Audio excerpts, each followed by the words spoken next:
So friends, what is the simplest technique that we can practice? I've been talking about Prana Shakti, the Supreme Mother's unconditional love, or the power of the God, or the energetics behind everything that's happening. You know, when you plant a seed on the ground, what is that power? What is that energy that makes it a beautiful tree? What is that force behind the planet Earth rotating around 70,000 miles per hour around the sun? What is that power that makes us from one tiny cell in our mother's womb to 70 trillions of beings? And what is the power that after eating cooked food, frozen food, that makes into a life-giving blood? This is called the Prana Shakti, the universal life force which has been there for time immemorial. For billions and billions of ages, this force has been there. Think about the preciseness of the planet Earth moving around the sun so precisely for billions of years. Look at that power. Look at that energetics behind it. And that power has created us. We are a microcosm, and the whole universe is a macrocosm.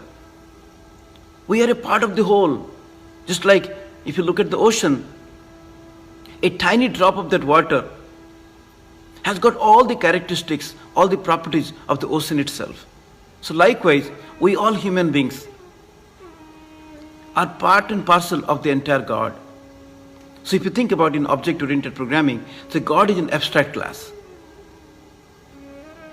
It can be only instantiated into a child class. So the human beings are an instance of the God's class, and God has got all the properties in its library. The property of love, the property of compassion, the property of courage, the property of healing, the property of helping others. All these properties, millions of those qualities are already there in our library. But you have to make an attempt to invoke that function. You know, the library is created in the programming language, they're created, but unless you invoke that function, it won't work, right? In the piece of code that you write, you have to call those functions, then only it will work. So that's a part of the object-oriented programming. We are an instance of the bigger class. So when you start invoking the power of healing, the healing would happen.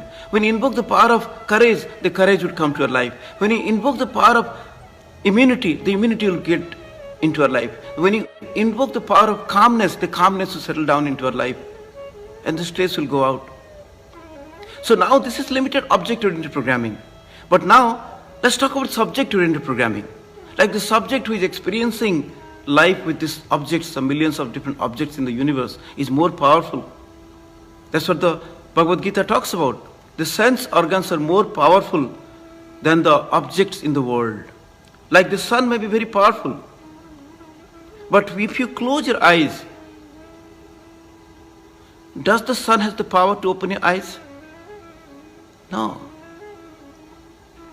So our eyes are more powerful than the sun. So likewise, there could be many examples of I am standing on the earth. I am aware of the earth. The earth is not aware of me. We are aware of the coronavirus. And I bet you agree with me, the coronavirus is not aware of us. So now let's put together all the facts and figures together, all the courage, calmness, peace, harmony, integrity, sereneness together, and make the virus aware that we are human beings. We have trillions and trillions of cells in our body, and 10 times of those 70 trillions of cells are microbes in our body, which are bacteria and viruses in our body, which are helpful. They have their own immune system, which are guarding us together. Today I'll give you one more insight about, what happens in my own experience. When I had a case with somebody who was trying to get pregnant. They were trying for 8-9 years, but there was no conception happening. So they came to our center, and then I tried to understand the whole concept. And after having several dialogues, I found out that this lady is having so much of fear because of inhibition, because of something that has not happened. So she was in isolation. So she was even not going to the temples to look at the babies or to the pregnant women. She was having a lot of fear inside her. And I taught her Prana Shakti healing. I taught her one night, I remember that I spent about 4 or 5 hours in the night, way in the late of the night, and then try to remove her fear through fear management techniques, through past life regression therapy and all these kind of things. And then guess what? Within just 3 months of time, or maybe 2 months of time, she's conceived. And they have a beautiful girl right now, they're enjoying life. So the fear could constrict the natural flow of life into us. So if we manage the fear, obviously our society will overcome this within a matter of weeks.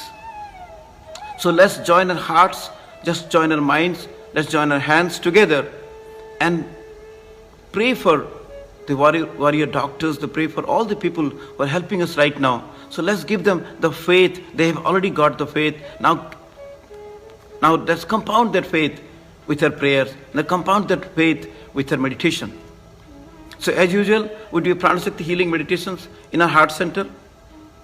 We think about the Pranashakti, which is the universal mother's love, is present in our heart.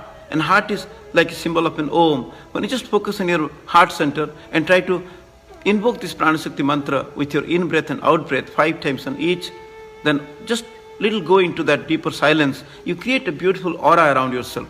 And that aura of quietude, that aura of quietness and serenity will give you more effect of spiritual quarantine. You will really protect yourself from the germs and viruses.